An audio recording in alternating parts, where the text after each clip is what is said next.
Hey, this is Dana Graham with Royal LePage Alliance, and today I wanted to talk to you about communication between agents and clients.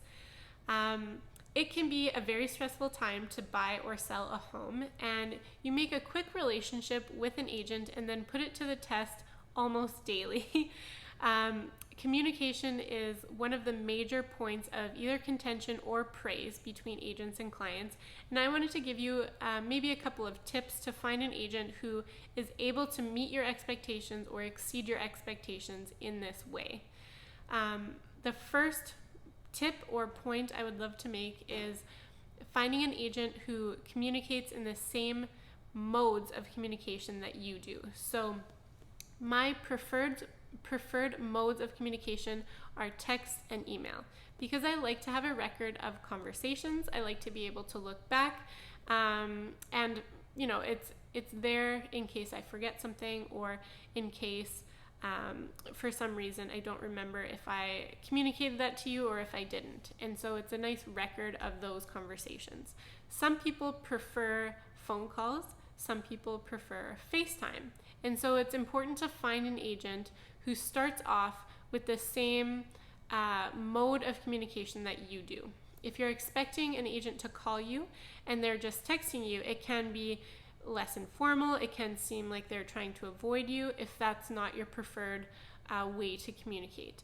If somebody likes FaceTime the best and an agent is just calling you using voice calling, it can seem like they're trying to hide something. Why don't they want to FaceTime with me? And so finding the right foundation for that relationship and really understanding how the other person communicates, even just voicing, I like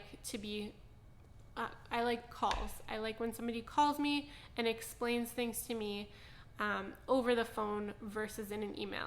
At least then your agent knows that, and if there is an important update or if there is an important thing that they need to communicate with you about, they'll call you instead of sending an email or a text.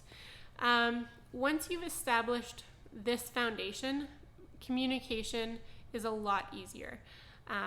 I like to touch base with my clients weekly, and so it's not always a phone call. It's usually a text or an email, checking in with them, either an email with new properties if they're buying a house, or an email with an update on activity on their listing, on their house, and what kind of marketing I'm going to be doing in the upcoming week.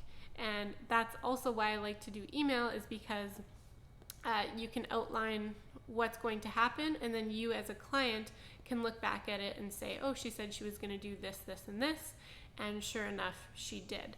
So finding somebody who communicates with you in your preferred mode of communication is the key to that.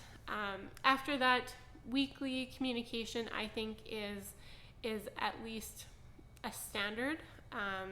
If you're actively looking or if you're actively selling, you should at least be getting weekly updates on your progress or on new listings. The real estate market does move fast, and so weekly sometimes isn't even enough. Thank you very much for watching, and I hope you have a great day.